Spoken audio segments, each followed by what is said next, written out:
जय शिवराय बांधवांनो. आज आपण एक वेगळा विषय घेऊन आपल्या समोर आलेलो आहोत. आपलं महामराठी या यूट्यूब चॅनलमध्ये स्वागत आहे. तुम्ही जर आपल्या चॅनलवर नवीन असाल तर चॅनलला सबस्क्राईब करा, व्हिडिओला लाईक करा आणि जास्तीत जास्त विद्यार्थ्यांना शेअर करा.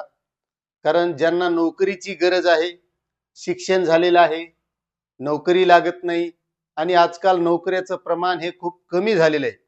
त्यामुळे शिकलेल्या प्रत्येक तरुणाला वाटतं की आपल्याला काहीतरी नोकरी असली पाहिजे. कारण आज शेतीचे दिवस अवघड झालेत. शेतीत काही पुरणं, काही व्यवसाय करायचा तर भांडवल नसतं. मग अशामध्ये जे शिक्षण झालेले तरुण आहेत त्यांना नोकरीची गरज असते आणि त्यामध्येच काही काही हे पदवीधर झालेले आहेत आणि बऱ्याच जणांना बँकेमध्ये नोकरी असावी असं त्यांना वाटत असतं. आणि मग असे जर कोणी पदवीधर तरुण आपल्या जवळपासचे असतील किंवा आपले कोणी असतील तर त्यांच्यापर्यंत हा व्हिडिओ शेअर करा. तर महत्वाचा मुद्दा सांगायचा म्हणजे एक लक्षात घ्या, बँक ऑफ महाराष्ट्रमध्ये अप्रेंटिस पदावर भरती चालू आहे आणि या भरतीमध्ये ज्यांना बँकेमध्ये काम करायचे त्यांच्यासाठी ही एक चांगली अपॉर्च्युनिटी आहे. ज्या काही बँक ऑफ महाराष्ट्रमध्ये जागा आहेत त्या आहेत एकूण जागा 600. तर एक लक्षात घ्या, एकूण जागा आहेत 600 जागासाठी ही अप्रेंटिस भरती होणार आहे आणि त्यामध्ये चांगला एक पगार सुद्धा मिळणार आहे. आणि पात्रता काय लई मोठी नाही, पदवीधर असलं पाहिजे. फक्त पदवीधर असलं की आपलं काम जमलं. आता यामध्ये महाराष्ट्रातले जे काही तरुण आहेत यांच्यासाठी जागा आहेत 261 जागासाठी महाराष्ट्रात भरती होणार आहे. त्याच्यात अनुसूचित जाती आहेत 26, आजासाठी 26 आणि अज म्हणजे अनुसूचित जमाती यांच्यासाठी आहेत 23 जागा. त्यानंतर ओबीसी साठी आहेत 70 जागा. चांगला पगार सुद्धा मिळणार आहे.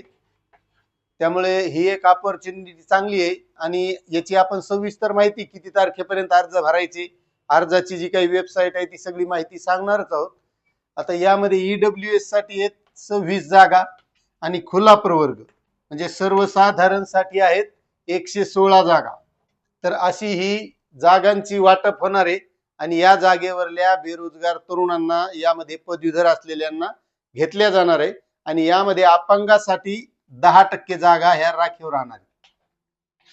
जे दिव्यांग असतात यांच्यासाठी 10% जागा आणि यासाठी वयोमर्यादा आहे 20 ते 28. वयाची मर्यादा आहे 20 ते 28च्या दरम्यान वय असलं पाहिजे. त्यांनाच यासाठी अर्ज करता येणार आहेत.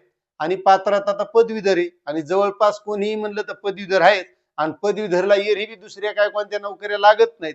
आणि ज्यांना करण्याची इच्छा असेल त्यांच्यासाठी ही चांगली संधी आहे आणि याचा कालावधी राहणार आहे 1 वर्षाचा.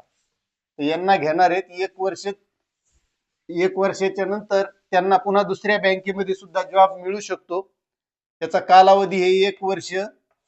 1 वर्षापुरतं घेतल्या जाणार आहे आणि जो काही प्रशिक्षण राहणार आहे त्याची वेळ राहणार आहे 10 ते 5. म्हणजे आपला जो काही बँकिंग टाइम असतो त्याप्रमाणे 10 ते 5. आणि यासाठी जो काही स्टायपेंड दिला जाणार आहे तो आहे 12,300 रुपये. म्हणजे एका वर्षासाठी 12,300 रुपये हा पगार त्यांना दिला जाणार आहे. मग आता ज्यांची इच्छा असेल तर त्यांनी आपल्या डिस्क्रिप्शन मध्ये लिंक दिलेली आहे बँक ऑफ महाराष्ट्रची. त्या लिंक वर जाऊन यासाठी सविस्तरपणे अर्ज भरायचा आहे. तुम्हाला भरता आला तर तुम्ही भरायचा, नाही तर एखाद्या सीएससी सेंटर वाल्याकडे जायचं आणि त्याच्याकडून भरून घ्यायचा. आणि याची शेवटची तारीख आहे 25 जानेवारी 2026 पर्यंत हे अर्ज भरायचे. आणि ज्यांना इच्छा असेल त्यांनी लवकरात लवकर भरून घ्यायचे. आणि तुम्ही या अगोदर भरला असेल नसेल तर कमेंट करून सांगा. चॅनलवर नवीन असाल तर सबस्क्राईब करा, कारण अशी नवनवीन रोजगाराची माहिती आपण या चॅनलच्या माध्यमातून देणार आहोत. जय महाराष्ट्र.